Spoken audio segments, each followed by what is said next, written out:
Not that long ago Skoda released the all-new Karoq, the replacement for the aging Yeti. With the car also came quite a bit of criticism from some people and journalists. Why? Well, it seems the Karoq is a bit too conventional in its design, and it doesn't really offer all the features of its predecessor. While this is partly true, the new Karoq is usually much better equipped than the car it replaces, and it also offers a much more modern design. Unfortunately, there are some quirks about it, but more on that a bit later. The new 2018 Skoda Karoq is based on the same MQB chassis as pretty much every other transverse-engine VW Group car on the market. The car is now nearly 4.4 meters long, 1.85 meters wide and 1.6 meters high. While not clearly apparent, this increase in size allows for more space inside the cabin without any drawbacks. The all-new Skoda Karoq 2018 will be available for purchase on a later date this year or at the beginning of 2018. Despite the fact that pricing hasn't been announced, we have a clue or two. Regarding the base iteration of new Karoq, it will be priced in the region of £17,000. As for upper trim versions, more will be known when the car approaches official release. Its new MQB chassis is also considerably more rigid than the one it replaces, and it also boasts a lower center of gravity.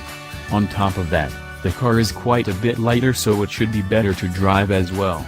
Unfortunately, not everything is great about it. It is quite clear the Karoq is pretty much identical to the Cetica or the VW Tiggan, both in terms of design and size. While this does allow Skoda to keep the development costs down, it also means buyers get to choose from a selection of 3 very similar cars. Luckily though, the 2018 Skoda Karoq does have its strong points. Unlike the Ka, the Skoda has been tweaked with comfort its mind. Thanks to that, it gets comfort-oriented features as well as a different suspension setup with softer springs. As we said, there is no question about the fact the Karoq looks nearly identical to the Ka. From the profile, the two cars can't be told apart. However, in the front, the Karoq shares quite a few traits with the larger Superb, which is quite interesting to see. It gets a similar grille, headlights, and DRLs, while the bumper is quite close to that on the Octavia. The rear of the car gets C-shaped taillights and nearly the same tailgate as the other two crossovers based on this platform.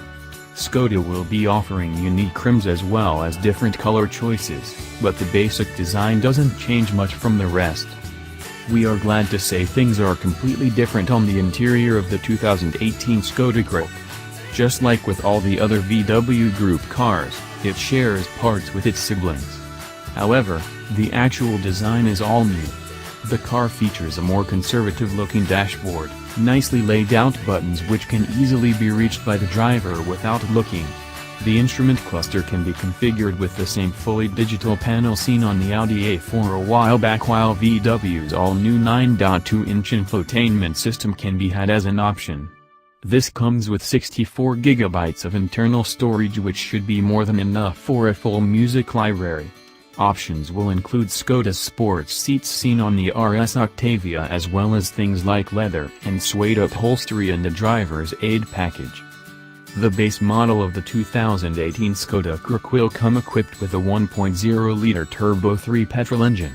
This will provide 115 horsepower and 175 Nm of torque, enough for city driving but not much else. For those looking for more, Skoda will also offer a 1.5-liter Turbo 4 with 150 horsepower and 250 Nm of torque. Skoda will also offer 2 diesel engines. The base 1.6 liters inline 4 will offer 115 horsepower and 250 Nm of torque. A larger 2.0-liter turbocharged diesel offering 150 or 190 horsepower is also going to be available. With as much as 400 Nm of torque, this is also going to be the most efficient, offering a combined fuel consumption of just 4.4 liters/100 kilometers. A 6-speed manual and front-wheel drive will come as standard on all engines but the top-range diesel. This will only come equipped with a 7-speed DSG gearbox and all-wheel drive. The same setup will also be available as an option for the other engines, with the exception of the 1.0-liter TSI, which will only come in FWD guise.